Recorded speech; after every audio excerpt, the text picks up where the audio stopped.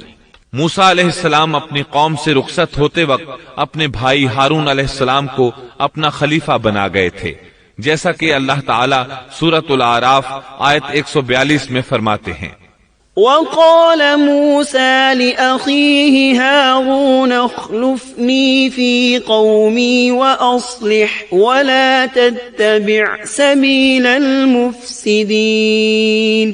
اور موسیٰ نے اپنے بھائی ہارون سے کہا، تم میری قوم میں میری جانشینی کرنا اور ان کی اصلاح کرتے رہنا اور فساد کرنے والوں کی راہ پر مت چلنا۔ موسیٰ علیہ السلام اپنی قوم کو چھوڑ کر چلے گئے۔ انتظامی معاملات کے لیے ان میں ایک حاکم بھی مقرر کر گئے، یعنی اپنے بھائی ہارون کو، جو اللہ کے نبی تھے۔ ان 40 ایام میں موسیٰ علیہ السلام اپنے پروردگار سے براہ راست کلام کرتے رہے، یعنی درمیان میں وحی کا واسطہ بھی نہیں تھا۔ اللہ تعالیٰ بھی ان سے بغیر کسی واسطے کے کلام کرتے رہے۔ اسی وجہ سے آپ کا لقب کلیم اللہ ہے، یعنی اللہ سے کلام کرنے والا۔ اللہ سبحانہ و تعالی سورۃ النساء آیت 164 میں فرماتے ہیں، وَكَلَّمَ اللَّهُ مُوسَى تَكْلِيمًا۔ اور موسیٰ سے اللہ تعالیٰ نے صاف طور پر کلام کیا۔ جب موسیٰ علیہ السلام مقررہ وقت پر وہاں پہنچے اور اللہ تعالیٰ نے ان سے کلام کیا تو عرض کرنے لگے کہ اے میرے پروردگار، مجھے اپنا دیدار کرا دیجئے، میں آپ کو ایک نظر دیکھ لوں۔ ارشاد ہوا، تم مجھے ہرگز نہیں دیکھ سکتے، کیونکہ دنیاوی آنکھ میں اتنی طاقت و ہمت نہیں کہ وہ باری تعالیٰ کو دیکھ سکے، جیسا کہ سورۃ الانعام آیت 103 میں ارشاد ربانی ہے، لا تدركه الأبصار وهو يدرك الأبصار وهو اللطيف الخبير۔ اس کا تو کسی کی نگاہ بھی احاطہ نہیں کر سکتی، اور وہ سب نگاہوں کو محیط ہو جاتا ہے اور وہی بڑا باریک بین اور باخبر ہے۔ حدیث معراج میں بھی ہے کہ جب ابو ذر رضی اللہ عنہ نے رسول اللہ صلی اللہ علیہ وسلم سے پوچھا حل رأیت ربک، یعنی کیا آپ نے اپنے رب کو دیکھا بھی ہے، تو آپ نے فرمایا تھا نور انا اراہ، یعنی وہ تو نور ہے، میں اسے کیسے دیکھ سکتا ہوں۔ اس حدیث مبارکہ سے بھی یہی ثابت ہوتا ہے کہ آپ نے اللہ کا دیدار نہیں کیا، جیسے اللہ تعالیٰ نے موسیٰ علیہ السلام سے فرما دیا تھا کہ تو مجھے نہیں دیکھ سکتا۔ ابو موسیٰ اشعری رضی اللہ عنہ سے مروی ایک روایت میں ہے کہ نبی اکرم صلی اللہ علیہ وسلم نے فرمایا حجابه النور وفي رواية النار لو كشفها لأحرقت سبحات وجهه ما انتهى إليه بصره من خلقه، اس کا تو کسی کی نگاہ بھی احاطہ نہیں کر سکتی، اور وہ سب نگاہوں کو محیط ہو جاتا ہے، اور وہی بڑا باریک بین اور باخبر ہے۔ مطلب یہ کہ اللہ سبحانہ و تعالی کا نور اور جلوہ برداشت کرنے کے لیے بہت طاقت کی ضرورت ہے، اور ہم اس سے محروم ہیں۔ کسی میں یہ طاقت نہیں کہ اس نور کو دیکھ سکے۔ اللہ تعالیٰ موسیٰ علیہ السلام کے سوال کے جواب میں سورۃ الاعراف آیت 143 میں فرماتے ہیں لن تراني ولكن انظر إلى الجبل فإن استقر مكانه فسوف تراني فلما تجلى ربه للجبل جعله دكا وخر موسى صعقا فلما أفاق قال سبحانك تبت إليك وأنا أول المؤمنين۔ تم مجھے ہرگز نہیں دیکھ سکتے، لیکن تم اس پہاڑ کی طرف دیکھو، اگر وہ اپنی جگہ پر برقرار رہا تو تم بھی مجھے دیکھ سکو گے۔ پھر جب ان کے رب نے اس پر تجلی فرمائی تو اسے ریزہ ریزہ کر دیا، اور موسیٰ بے ہوش ہو کر گر پڑے۔ پھر جب ہوش میں آئے تو عرض کیا بے شک آپ کی ذات پاک ہے، میں تیرے حضور توبہ کرتا ہوں، اور میں سب سے پہلا ایمان لانے والا ہوں۔ سیدنا عبداللہ بن عباس رضی اللہ عنہما بیان کرتے ہیں کہ اللہ تعالیٰ نے صرف اور صرف ہاتھ کی سب سے چھوٹی انگلی کے پورے کے برابر اپنا نور ظاہر فرمایا تھا۔ جس پہاڑ پر اللہ تعالیٰ نے تجلی فرمائی تھی وہ طور پہاڑ کے علاوہ کوئی اور پہاڑ تھا۔ وہ کس قدر عجیب اور ہولناک منظر ہوگا کہ اس دنیا کا ایک عظیم اور مضبوط پہاڑ باری تعالیٰ کے نور کی ایک ہلکی سی جھلک برداشت نہ کر سکا اور ریزہ ریزہ ہو گیا اور بھربھری ریت بن گیا۔ موسیٰ علیہ السلام یہ منظر دیکھ رہے تھے، بہت حیرت انگیز اور عجیب منظر تھا۔ مضبوط پہاڑ حرکت میں آیا اور ریزہ ریزہ ہو گیا، چنانچہ آپ ہوش و حواس قائم نہ رکھ سکے اور بے ہوش ہو گئے۔ ہوش میں آئے تو فوراً اپنے سوال پر شرمندہ ہوئے، غلطی کا اعتراف کرتے ہوئے معافی کے طالب ہوئے۔ جواب میں اللہ تعالی نے فرمایا قال يا موسى إني اصطفيتك على الناس برسالاتي وبكلامي فخذ ما آتيتك وكن من الشاكرين۔ اللہ نے فرمایا اے موسیٰ، میں نے پیغمبری اور اپنی ہم کلامی سے تمہیں تمام لوگوں پر امتیاز بخشا ہے، تو جو کچھ میں نے تمہیں عطا کیا ہے اس کو تھام لو اور شکر گزاروں میں سے ہو جاؤ۔ اللہ تعالیٰ نے موسیٰ علیہ السلام کو اپنے زمانے کے تمام لوگوں سے زیادہ مرتبہ عطا فرمایا۔ اس کے بعد اللہ تعالیٰ نے آپ کو تختیوں میں لکھی تورات عطا فرمائی۔ اللہ تعالیٰ سورۃ الاعراف آیت 145 میں فرماتے ہیں وَكَتَبْنَا لَهُ فِي الْأَلْوَاحِ مِن كُلِّ شَيْءٍ مَوْعِظَةً وَتَفْصِيلًا لِكُلِّ شَيْءٍ فَخُذْهَا بِقُوَّةٍ وَأْمُرْ قَوْمَكَ يَأْخُذُوا بِأَحْسَنِهَا سَأُرِيكُمْ دَارَ الْفَاسِقِينَ۔ اور ہم نے چند تختیوں پر ہر قسم کی نصیحت اور ہر چیز کی تفصیل ان کو لکھ کر دی، تم ان کو قوت کے ساتھ پکڑ لو اور اپنی قوم کو حکم کرو کہ ان کے اچھے اچھے احکام پر عمل کریں، ان قریب میں تم لوگوں کو ان فاسقوں کا گھر دکھلاؤں گا۔ یہ تختیاں کس چیز کی تھیں اس کے متعلق کوئی مرفوع بات ثابت نہیں، البتہ مفسرین کے مختلف اقوال ہیں۔ بعض کہتے ہیں یہ تختیاں جواہر کی تھیں اور بعض کہتے ہیں کہ یہ تختیاں پتھر کی تھیں۔ موسیٰ علیہ السلام نے 40 دنوں میں تورات کے اندر لکھے ہوئے اللہ کے احکامات اخذ کر لیے۔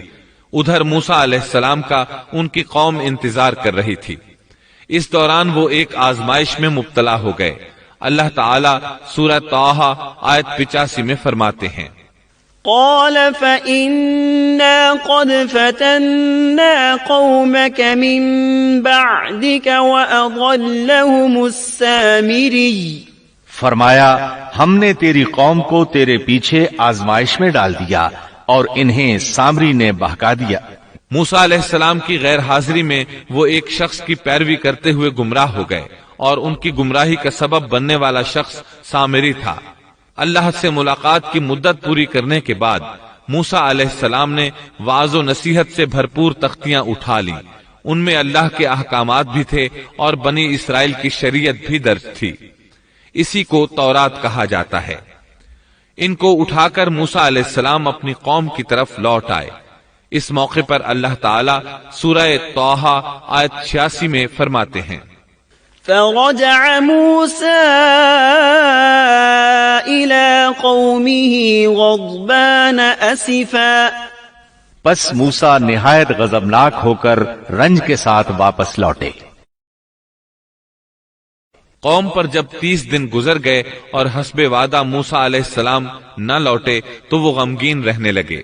ہارون علیہ السلام نے ان کو اکٹھا کیا اور فرمایا کہ اے بنی اسرائیل، جب تم مصر سے چلے تھے تو قبطیوں کے پیسے اور رقوم وغیرہ ہم میں سے بعض پر ادھار تھیں، اسی طرح ان کی امانتیں بھی تمہارے پاس رہ گئی ہیں۔ اب ہم ان چیزوں کو انہیں واپس تو کر نہیں سکتے، لیکن میں یہ بھی نہیں چاہتا کہ وہ ہماری ملکیت میں رہیں، اس لیے تم ایک گہرا گڑھا کھودو اور جو مال و اسباب، زیورات اور سونا چاندی وغیرہ ان کا تمہارے پاس ہے اس میں ڈالو اور آگ لگا دو۔ چنانچہ اسی طرح کیا گیا۔ اس دوران ان کے ساتھ سامری نامی ایک شخص تھا۔ یہ تھا تو گائے کے پجاریوں میں سے، لیکن پڑوسی ہونے کے ناطے سے یہ بھی بنی اسرائیل میں شمار ہوتا تھا۔ اس نے جبریل علیہ السلام کے گھوڑے کو گزرتے ہوئے دیکھا اور اس کے قدموں کے نیچے سے مٹی اٹھا لی تھی۔ ہارون علیہ السلام نے اس سے کہا کہ تو اسے پھینک دے۔ یہ کہنے لگا، یہ تو وہ چیز ہے جس نے تمہیں دریا پار کروایا ہے، میں اسے اس شرط پر ڈالنے کے لیے تیار ہوں کہ آپ اللہ سے دعا کریں کہ اس سے وہ بن جائے جو میں چاہتا ہوں۔ ہارون علیہ السلام نے دعا کی تو قدرت الہی سے اس گڑھے میں جو تھا وہ ایسے بچڑے کی صورت اختیار کر گیا جو اندر سے کھوکھلا تھا۔ اس میں روح نہیں تھی، لیکن جب ہوا اس کے پیچھے سے داخل ہو کر منہ سے نکلتی تو ایک آواز پیدا ہو جاتی تھی۔ اللہ تعالی سورہ طٰہٰ آیت 86 میں فرماتے ہیں، فرجع موسى إلى قومه غضبان أسفا قال يا قوم ألم يعدكم ربكم وعدا حسنا أفطال عليكم العهد أم أردتم أن يحل عليكم غضب من ربكم فأخلفتم موعدي۔ پس موسیٰ سخت ناراض ہو کر افسوسناک حالت میں واپس لوٹے اور کہنے لگے، اے میری قوم، کیا تم سے تمہارے پروردگار نے نیک وعدہ نہیں کیا تھا؟ کیا اس وعدے کی مدت تمہیں لمبی معلوم ہوئی؟ بلکہ تمہارا ارادہ ہی یہ ہے کہ تم پر تمہارے پروردگار کا غضب نازل ہو، کیونکہ تم نے مجھ سے وعدہ خلافی کی ہے۔ موسیٰ علیہ السلام صرف 10 دن تاخیر سے پہنچے اور ان دنوں ہی میں انہوں نے بچڑا بنا کر اس کی عبادت شروع کر دی، بلکہ سامری نے ان سے یہاں تک کہا کہ موسیٰ بھول کر چلے گئے، ان کا معبود بھی یہی بچڑا ہے، جب وہ آئیں گے تو وہ خود بھی اسی کی عبادت کریں گے اور ہمارے ساتھ مل جائیں گے۔ اس طرح ان میں سے اکثر نے بچڑے کی پوجا شروع کر دی، بس چند افراد اس سے باز رہے۔ انہوں نے سوچا انتظار کر لیتے ہیں۔ وہ 30 دن کا وعدہ کر کے گئے تھے، کچھ زائد دن لگ گئے تو اس کی کوئی خاص وجہ ہوگی، کیونکہ اللہ کا نبی وعدہ خلافی نہیں کرتا، یقیناً کوئی خاص وجہ ہے، اور ممکن ہے سامری بھی حق پر ہو، پھر بھی انتظار بہتر ہے۔ اس طرح وہ ٹھہرے رہے، تاہم ان میں پوری بصیرت اور یقین کے ساتھ سامری کو جھوٹا سمجھنے والا، اس کے پیچھے نہ لگنے والا اور حق کو سمجھنے والا سوائے ہارون علیہ السلام اور چند گنے چنے افراد کے اور کوئی نہیں تھا۔ بہرحال جب موسیٰ علیہ السلام ان کے پاس پہنچے تو انہوں نے نہایت غصے اور افسوس کے ساتھ ان سے کہا کہ تم 10 دن کی تاخیر برداشت نہ کر سکے، کیا اللہ کے غضب کا شکار ہونا چاہتے ہو کہ میری خلاف ورزی کر رہے ہو؟ انہوں نے اس بات کا جو جواب دیا وہ سورہ طٰہٰ آیت 87 اور 88 میں آیا ہے۔ قالوا ما أخلفنا موعدك بملكنا ولكننا حملنا أوزارا من زينة القوم فقذفناها فكذلك ألقى السامري فأخرج لهم عجلا جسدا له خوار فقالوا هذا إلهكم وإله موسى فنسي۔ کہنے لگے کہ ہم نے اپنے اختیار سے آپ کے ساتھ وعدے کا خلاف نہیں کیا، بلکہ ہم پر قوم کے جو زیورات لاد دیے گئے تھے ان کو ہم نے ڈال دیا، اور اسی طرح سامری نے بھی ڈال دیے۔ پھر اس نے لوگوں کے لیے ایک بچڑا نکال کھڑا کیا، یعنی بچڑے کا بت بنا ڈالا، اس میں سے گائے جیسی آواز بھی تھی۔ پھر کہنے لگے کہ یہی تمہارا بھی معبود ہے اور موسیٰ کا بھی، لیکن موسیٰ بھول گئے ہیں۔ اللہ تعالیٰ اس موقع پر بچڑے کے بارے میں فرماتے ہیں، أفلا يرون ألا يرجع إليهم قولا ولا يملك لهم ضرا ولا نفعا۔ کیا یہ گمراہ لوگ یہ بھی نہیں دیکھتے کہ وہ تو ان کی بات کا جواب بھی نہیں دے سکتا اور نہ ان کے کسی برے بھلے کا اختیار رکھتا ہے؟ اللہ تعالیٰ فرماتے ہیں کہ ان لوگوں نے کس قدر بے وقوفی کا کام کیا ہے۔ وہ بچڑا جو ان کی باتوں کا جواب تک نہیں دے سکتا تھا اور کسی قسم کے نفع اور نقصان کا اختیار نہیں رکھتا تھا، وہ صرف اس کی آواز سن کر اس کی پوجا پر بضد ہو گئے۔ ہارون علیہ السلام ان کو روکتے رہے اور اللہ کی طرف دعوت دیتے رہے، لیکن اس کے باوجود وہ بچڑا پرستی پر اصرار کرتے رہے۔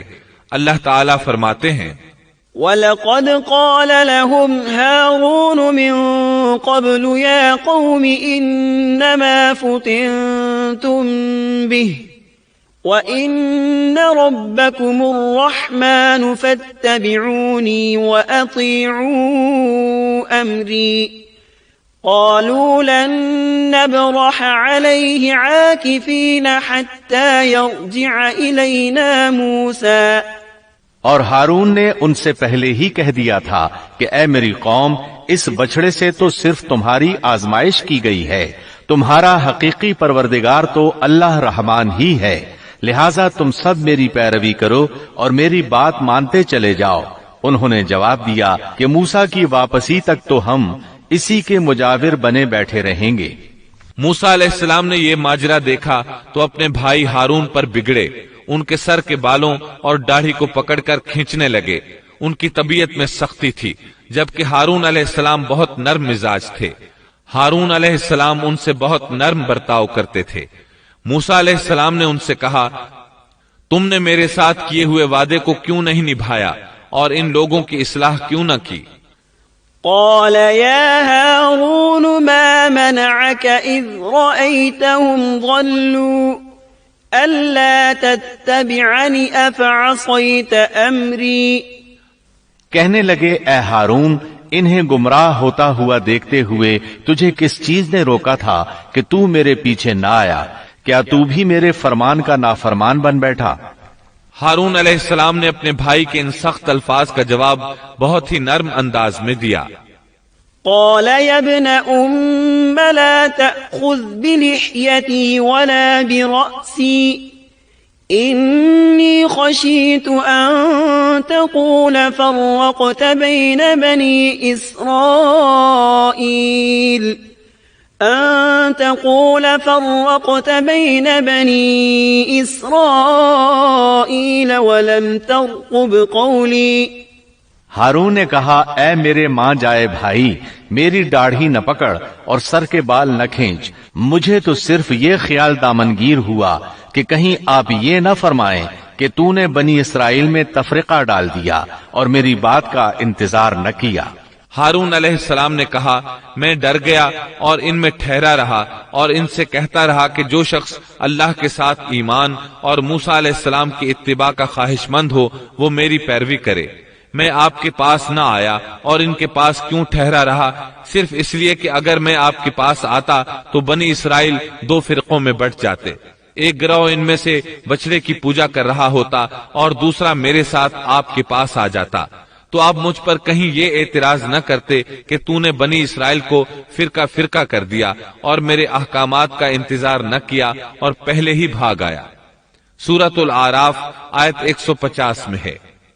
وَأَلْقَى الْأَلْوَاحَ وَأَخَذَ بِرَأْسِ أَخِيهِ يَجُرُّهُ إِلَيْهِ قال ابن إن القوم استضعفوني وكادوا يقتلونني فلا تشمت بي الأعداء ولا تجعلني مع القوم الظالمين۔ اور موسیٰ نے تورات کی تختیاں پھینک دیں اور اپنے بھائی کا سر پکڑ کر انہیں اپنی طرف گھسیٹنے لگے۔ ہارون نے کہا اے میرے ماں جائے، ان لوگوں نے مجھے کمزور سمجھا اور قریب تھا کہ مجھے قتل کر ڈالتے، تو تم دشمنوں کو مجھ پر ہنسنے کا موقع نہ دو اور مجھے ان ظالموں میں مت شمار کرو۔ مطلب یہ کہ انہوں نے اپنا عذر بیان کیا کہ ان لوگوں نے مجھے کمزور جانا، اور جب میں نے ان سے کہا کہ بچڑے کی پوجا نہ کرو تو انہوں نے مجھے قتل کی دھمکی دی اور کہا اگر تو باز نہ آیا تو ہم تجھے جان سے مار ڈالیں گے۔ تو اے میرے بھائی اب ایسا انداز اختیار نہ کرو کہ لوگوں کو مجھ پر ہنسنے کا موقع ملے، میں یقیناً بے قصور ہوں۔ جب انہوں نے اپنا عذر پیش کر دیا تو موسیٰ علیہ السلام سامری کی طرف متوجہ ہوئے۔ قال فما خطبك يا سامری، موسیٰ نے پوچھا سامری تیرا کیا معاملہ ہے؟ موسیٰ علیہ السلام نے اس سے پوچھا سامری تو نے یہ کام کیوں کیا اور کس طرح تو نے بچڑے سے آواز نکالی؟ اس نے جو جواب دیا سورہ طٰہٰ آیت 96 میں اس کا ذکر یوں آیا ہے، قال بصرت بما لم يبصروا به فقبضت قبضة من أثر الرسول فنبذتها وكذلك سولت لي نفسي۔ اس نے جواب دیا کہ مجھے وہ چیز دکھائی دی جو انہیں دکھائی نہیں دی، تو میں نے اللہ کے بھیجے ہوئے فرشتے کے نقش قدم سے ایک مٹھی بھر لی، پھر اسے اس میں ڈال دیا، اسی طرح میرے دل نے یہ بات میرے لیے بنا دی۔ مطلب یہ کہ سامری کہنے لگا میں نے جبریل علیہ السلام کو دیکھا جن کو دوسرے لوگ نہ دیکھ سکے، تو میں نے جبریل کے گھوڑے پر نظر رکھی، جہاں اس کا قدم پڑا تھا وہاں سے میں نے مٹی کی ایک مٹھی بھر لی، جب میں نے اس کو بچڑے پر پھینکا تو اس میں سے آواز برآمد ہونے لگی جو ان کے فتنے کا باعث بن گئی۔ یہ قصہ ہے ان کے انحراف کا اور حق سے منہ موڑنے کا۔ ان میں سے صرف چند ایک پاکیزہ طبیعت والوں کے علاوہ تمام لوگ بچڑے کی عبادت کرنے لگے، اور صرف چند افراد کو اللہ تعالیٰ نے اپنی توفیق سے بچا لیا۔ اندازہ کیجئے ان کے دل کتنے سخت تھے۔ اللہ تعالیٰ کی کئی ایک نشانیاں اور موسیٰ علیہ السلام کے معجزات دیکھنے کے باوجود برے کردار کو اپنایا۔ فرعون پر نازل ہونے والے عذابات اور موسیٰ علیہ السلام کی صداقت کی 9 عظیم نشانیاں بھی دیکھ چکے تھے۔ پھر انہوں نے اپنی آنکھوں سے دیکھا کہ کس طرح ان کے سامنے دیکھتے ہی دیکھتے سمندر پھٹ گیا اور ان کے لیے وہاں گزرگاہیں بن گئیں۔ لیکن ان تمام نشانیوں کے بعد اب پھر اللہ تعالیٰ کے مقابلے میں بچڑے کی پوجا کرنے لگے۔ اسی لیے اللہ تعالیٰ نے ان کے متعلق سورۃ البقرہ آیت 93 میں فرمایا ہے، وَأُشْرِبُوا فِي قُلُوبِهِمُ الْعِجْلَ بِكُفْرِهِمْ، اور ان کے دلوں میں بچڑے کی محبت گویا پلا دی گئی ان کے کفر کے سبب سے۔ ان کے دلوں میں کفر تھا، اپنے منہ سے ایمان کا اظہار کرتے تھے، لیکن حقیقت میں کفر ان کے دلوں میں تھا، اور آج کے دور میں بھی یہودیوں کی یہی حالت ہے۔ اس کے بعد سامری کے لیے احکامات جاری ہوئے۔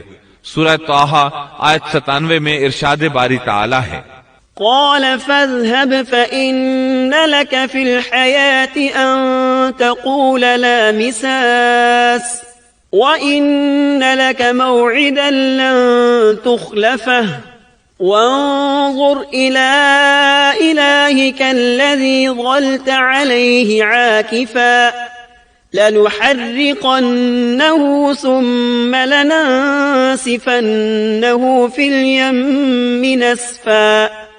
موسیٰ نے کہا، اچھا جا، دنیا کی زندگی میں تیری یہی سزا ہے کہ تو کہتا رہے کہ مجھے نہ چھونا، اور ایک اور بھی وعدہ تیرے ساتھ ہے جو تجھ سے ہرگز نہ ٹلے گا، اور اب تو اپنے اس معبود کو بھی دیکھ لینا جس کا تو اعتکاف کیے ہوئے تھا کہ ہم اسے جلا کر اس کی راکھ کو کیسے دریا میں بکھیر دیتے ہیں۔ موسیٰ علیہ السلام نے سامری سے مخاطب ہو کر کہا، دنیا میں تیری سزا یہ ہے کہ عمر بھر تو یہی کہتا رہے گا کہ مجھ سے دور رہو، مجھے نہ چھونا۔ بعض مفسرین نے اس کا مطلب یہ بیان کیا ہے کہ اسے ایک مہلک بیماری نے آ لیا اور اس کی وجہ سے لوگ اس سے دور رہتے، نہ کوئی اسے ہاتھ لگاتا نہ کوئی قریب جاتا۔ پھر فرمایا، آخرت میں بھی تیری زبردست سزا مقرر ہے، اور اپنے معبود یعنی بچڑے کا بھی حشر دیکھ کہ جس کو تو معبود خیال کر بیٹھا تھا۔ موسیٰ علیہ السلام نے اس کو جلا دینے کا حکم جاری کیا، اور جلانے کے بعد اس کی راکھ اٹھائی اور دریا میں اڑا دی تاکہ کوئی شخص دوبارہ بچڑے کی عبادت کا خیال تک دل میں نہ لائے اور عبرت حاصل کرے۔ اس کے بعد موسیٰ علیہ السلام نے فرمایا، انما الہکم اللہ الذی لا الہ الا ہو وسع کل شیء علما۔ اصل بات یہی ہے کہ تم سب کا معبود برحق صرف اللہ ہی ہے، اس کے سوا کوئی عبادت کے لائق نہیں، اس کا علم تمام چیزوں پر حاوی ہے۔ پھر موسیٰ علیہ السلام نے اللہ سے دعا کی، قال رب اغفر لي ولأخي وأدخلنا في رحمتك وأنت أرحم الراحمين۔ موسیٰ نے کہا کہ اے میرے رب، میری خطا معاف فرما اور میرے بھائی کی بھی، اور ہم دونوں کو اپنی رحمت میں داخل فرما، اور تو سب رحم کرنے والوں سے زیادہ رحم کرنے والا ہے۔ اس کے بعد اللہ تعالیٰ نے بچڑے کے پجاریوں کے بارے میں احکامات نازل فرمائے۔ ان کا ذکر سورۃ الاعراف آیت 152 میں ہے، ان الذين اتخذوا العجل سينالهم غضب من ربهم وذلة في الحياة الدنيا وكذلك نجزي المفترين۔ جن لوگوں نے بچڑے کو معبود بنایا ان پر بہت جلد ان کے رب کا غضب نازل ہوگا اور دنیا کی زندگی میں ذلت نصیب ہوگی، اور ہم افترا پردازوں کو ایسی ہی سزا دیا کرتے ہیں۔ چنانچہ اسی وقت ان پر غضب نازل ہوا اور وہ قیامت تک غضب اور ذلت کا شکار ہو گئے، اور ذلت ان کا مقدر بن گئی، جیسا کہ سورۃ الفاتحہ میں اللہ تعالیٰ نے ہمیں یہ دعا سکھائی ہے۔ سورۃ الفاتحہ آیت 6 اور 7 میں ہے، اهدنا الصراط المستقيم صراط الذين أنعمت عليهم غير المغضوب عليهم ولا الضالين۔ ہمیں سیدھی اور سچی راہ دکھا، ان لوگوں کی راہ جن پر تو نے انعام کیا، ان کی راہ نہیں جن پر غضب کیا گیا، اور نہ گمراہوں کی۔ جن لوگوں پر اللہ کا انعام ہوا ان سے انبیاء کرام، صدیقین، شہداء اور صالحین مراد ہیں، جو راہ حق پر ہمیشہ قائم رہے، اور جن لوگوں پر غضب کیا گیا ان سے مراد بنی اسرائیل یعنی یہودی ہیں، اور گمراہوں سے مراد عیسائی ہیں۔ المغضوب علیہم یعنی جن پر غضب کیا گیا کی تفسیر بعض علماء کے نزدیک یہ ہے کہ اس سے مراد وہ لوگ ہیں جنہوں نے حق کو پہچان لیا اور پھر جان بوجھ کر اس کو چھوڑ دیا۔ اللہ تعالیٰ کی واضح نشانیاں، اس کی قدرت کے دلائل، معجزات اور عظمت الہی پر دلالت کرنے والی علامت کو آنکھوں سے دیکھا، لیکن اس کے باوجود انکار کرتے رہے تو اللہ تعالیٰ نے ان پر غضب نازل کر دیا۔ الظالین کی تفسیر میں علماء کہتے ہیں کہ ان سے مراد وہ لوگ ہیں جو حق کو نہ پہچان سکے اور اس سے دور رہے، اس وجہ سے بھٹکنے والے اور گمراہ شمار کیے گئے۔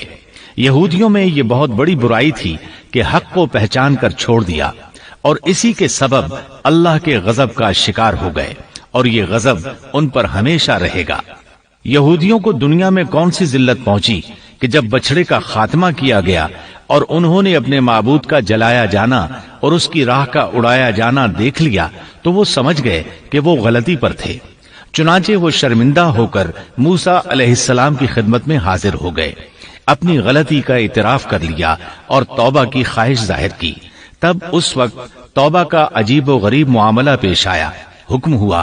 اللہ تعالیٰ سورۃ البقرہ آیت 54 میں فرماتے ہیں، وَإِذْ قَالَ مُوسَى لِقَوْمِهِ يَا قَوْمِ إِنَّكُمْ ظَلَمْتُمْ أَنفُسَكُمْ بِاتِّخَاذِكُمُ الْعِجْلَ فَتُوبُوا إِلَى بَارِئِكُمْ فَاقْتُلُوا أَنفُسَكُمْ ذَلِكُمْ خَيْرٌ لَكُمْ عِندَ بَارِئِكُمْ فَتَابَ عَلَيْكُمْ إِنَّهُ هُوَ التَّوَّابُ الرَّحِيمُ۔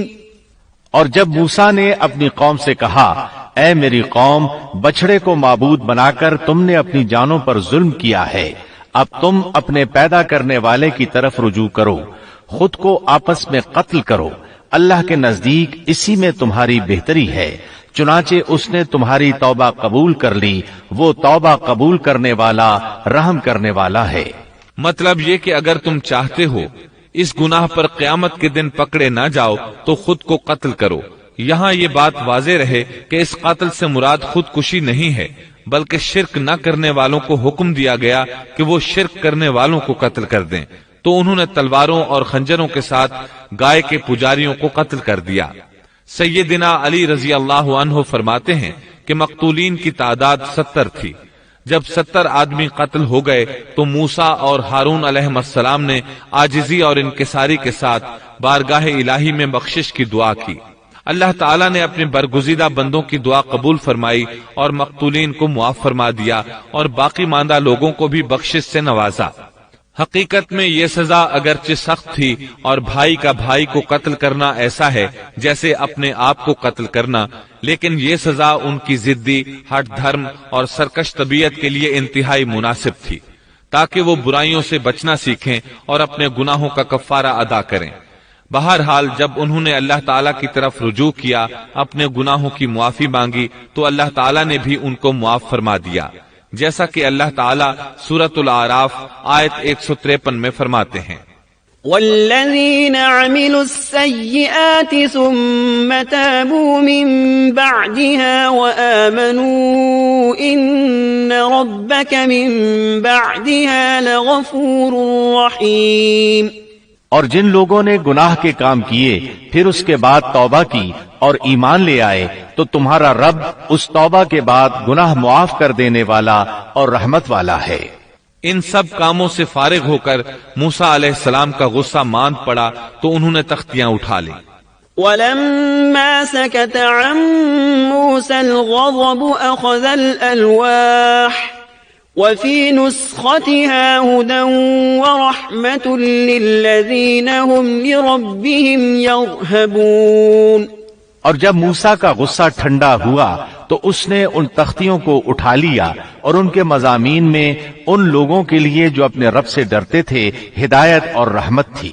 اس کے بعد انہوں نے باقی ماندہ بنی اسرائیل کو جمع کیا، انہیں تختیاں دکھائیں اور فرمایا ان میں اللہ تعالیٰ کے احکامات ہیں اور یہ تورات ہے، لہذا سنو اور اطاعت کرو۔ لیکن انہوں نے ناپسندیدگی کا اظہار کیا۔ موسیٰ علیہ السلام نے انہیں پھر تاکید کی اور فرمایا ان کو مضبوطی سے تھام لو، بغیر کسی تردد اور شک کے ان کو پکڑ لو تاکہ تمہیں دوبارہ عذاب نہ پہنچے۔ انہوں نے جواب دیا نہیں، ہم ایسا نہیں کریں گے، البتہ ہم ان احکامات کی پہچان اور معرفت حاصل کر سکتے ہیں، لیکن ان پر عمل بالکل نہیں کریں گے۔ موسیٰ علیہ السلام نے انہیں بہت سمجھایا لیکن وہ اپنی ضد پر اڑے رہے۔ اللہ تعالیٰ سورۃ البقرہ آیت 92 اور 93 میں فرماتے ہیں، وَلَقَدْ جَاءَكُم مُوسَى بِالْبَيِّنَاتِ ثُمَّ اتَّخَذْتُمُ الْعِجْلَ مِن بَعْدِهِ وَأَنتُمْ ظَالِمُونَ وَإِذْ أَخَذْنَا مِيثَاقَكُمْ وَرَفَعْنَا فَوْقَكُمُ الطُّورَ۔ تمہارے پاس تو موسیٰ یہی دلیلیں لے کر آئے، لیکن تم نے پھر بھی بچڑے ہی کی پوجا کی۔ تم ہو ہی ظالم، جب ہم نے تم سے وعدہ لیا اور تم پر طور پہاڑ کھڑا کر دیا۔ موسیٰ علیہ السلام نے ان سے کہا، تم مجھے عہد و پیمان دو کہ ان تختیوں پر لگے احکامات پر عمل کرو گے، لیکن وہ اپنی ضد پر اڑے رہے، کہنے لگے ہم تیری اطاعت نہیں کریں گے۔ اس موقع پر اللہ تعالیٰ نے موسیٰ علیہ السلام کا ایک اور معجزہ ظاہر کر دیا۔ ان کے دیکھتے ہی دیکھتے طور پہاڑ زمین پر ہلنے لگا، حرکت کرنے لگا۔